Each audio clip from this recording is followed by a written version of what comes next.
मौजूद ख़वातीन और हज़रात, अस्सलामु अलैकुम रहमतुल्लाहि व बरकातुहू।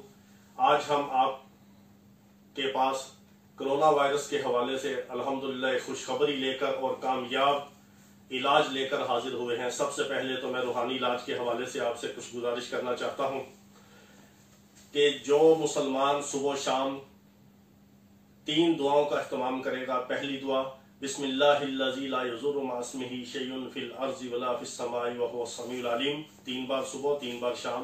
दूसरे नंबर पे औज़ु बिकलिमातिल्लाहि ताम्माति मिन शर्रि मा खलक़, ये दुआ भी 3 बार सुबह 3 बार शाम को। और तीसरा ये है कि अपने पूरे जिस्म का, अपने अहले याल बीवी बच्चों की नियत करके हिसार करें। आखिरी तीनों कुल 3-3 बार पढ़े। और अगर खुदा न खास्ता कोई कोरोना वायरस का या इसी तरह कोई मुतअद्दी और मूजी अमराज में किसी को मुब्तला देखे, उसको देख कर ये दुआ पढ़े, अल्हम्दुलिल्लाहिल्लज़ी आफ़ानी मिम्मा इब्तलाका बिही व फ़ज़्ज़लनी अला कसीरिन मिम्मन ख़लक़ तफ़ज़ीला। तो इंशाअल्लाह अज़ीज़ वो इन तमाम बीमारियों से, मुसीबतों से, परेशानियों से अल्लाह रब्बुल इज़्ज़त उसको महफूज रखेंगे। ये तो रूहानी इलाज था इसका कामयाब तरीन। जो लोग इन दुआओं का अहतमाम करते हैं, अल्लाह रब्बुल इज़्ज़त उनको हर तरह की बीमारियों, मुसीबतों, परेशानियों, तकलीफ़ों से महफूज रखते हैं।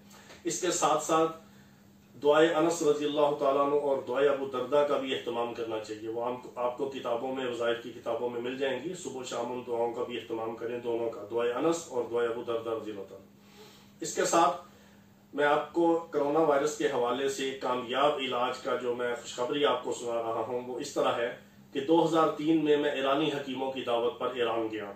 वहाँ मेरा उनके साथ टाइम था, 1 माह का मेरा वीज़ा था। 26 दिन मैं ईरान में रहा, मुख्तलिफ शहरों में उन्होंने मेरे 3-3, 4-4 दिन टाइम रखा। मेरा उनके साथ एग्रीमेंट था कि 300 मरीज उनके रोजाना मैंने चेक करने हैं। तो अल्हम्दुलिल्लाह अल्लाह पाक ने उनकी इलाज की तौफीक दी। तो उसके बाद वो कोई मसला होता है तो वक्तन फ़वक्तन मेरे साथ फ़ोन पे या वैसे ख़त किताबत के साथ भी रब्ता रखते थे।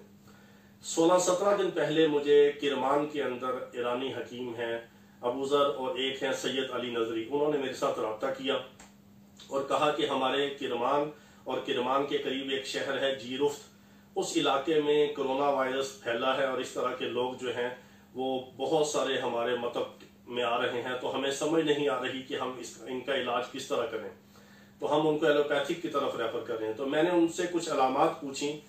अलामात के मुताबिक मैंने उनकी ये तशखीस की कि ये जो कोरोना वायरस के मरीज हैं ये असाबी मरीज हैं और यकीनन ये मरज जो है, ये वायरस, ये असाबी मरज, इसको हम समझेंगे।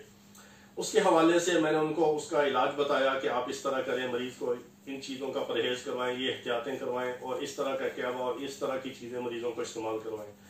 तो अल्लाह रब्बुल इज़्ज़त ने उनको बहुत सारी कामयाबी दी। कोरोना वायरस के जो रजिस्टर्ड केस थे उनको अल्लाह रब्बुल इज़्ज़त ने ईरान के अंदर शिफा दी और उन्होंने फिर मुझे बड़ी खुशखबरी सुनाई। और ऐसे बहुत सारे मरीज जिनके अंदर वो अलामात पाई जा रही थी और कोरोना वायरस पॉजिटिव नहीं था, उनको भी अल्लाह रब्बुल इज़्ज़त ने शिफा दी। तो अल्हम्दुलिल्लाह हमें इसमें बड़ी कामयाबी मिली। अब मैं आप तमाम हजरात के सामने कोरोना वायरस का कामयाब तरीन इलाज जो है वो पेश करता हूँ।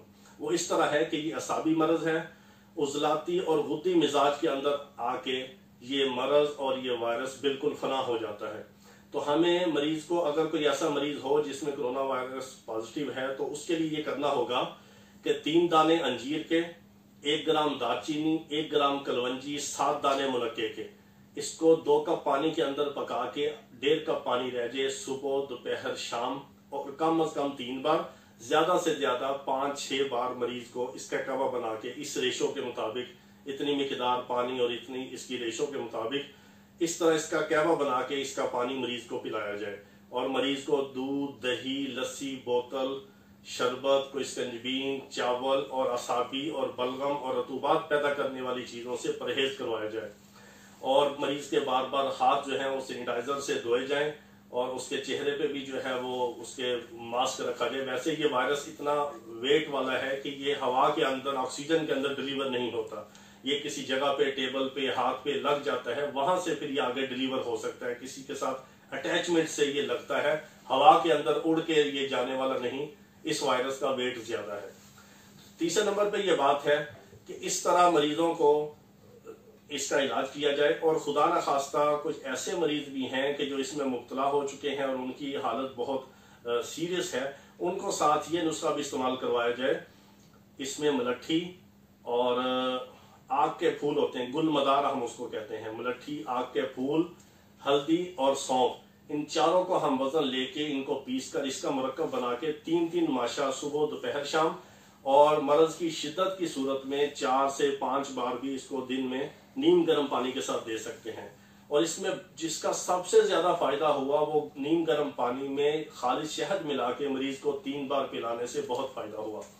इसका आम वबाई नजले में भी बहुत फायदा है, जो इन्फ्लुएंजा वगैरह चल रहा है आजकल, तो वैसे भी पाकिस्तान के अंदर मौसम है और ये हर मौसम में जब सर्दी जाती है और गर्मी की इब्तिदा होती है, मौसम की तब्दीली होती है, तो उसके भी एक मौसमी असरात की वजह से आम अवामुन्नास को, लोगों को नज़ला, जुकाम, बुखार, खांसी और चेस्ट इन्फेक्शन और बलगम और इसके साथ साथ बुखार, ये आम अमराज में भी, और इस हालात के अंदर और इस मौसम के अंदर इन दिनों में ये आम अवामुन्नास को भी ये मसला होता है। अगर किसी को ऐसा मसला हो तो परेशानी की जरूरत नहीं है, उसमें सिर्फ आप हल्दी, मुलट्ठी और सौंफ को पीस कर इसका सफूफ बना के 3-3 माशे सुबह दोपहर शाम नीम गर्म पानी से लें, गर्म पानी में शहद डाल के उसको पिएं और नीम गर्म पानी में नमक डाल के उसके गरारे करें। इंशाल्लाह नज़ला, जुकाम, बुखार, खांसी, चेस्ट इन्फेक्शन, बलगम का जमा होना सारा खत्म हो जाएगा। क्योंकि कोरोना वायरस का मेन इफेक्ट जो है इसका वो फेफड़ों के ऊपर होता है, और ये फेफड़ों के अंदर दाखिल होकर जो फेफड़ों में अंदर बलगम होती है उसको जाम कर देता है। तो फेफड़ों की बलगम को गाढ़ा करके अंदर जाम करके उसको जमा देता है, जिसकी वजह से ऑक्सीजन फेफड़ों में जज़ब नहीं होती और सांस में रुकावट आने से फेफड़ों में सोजिश की वजह से मरीज की मौत वाक़ हो जाती है।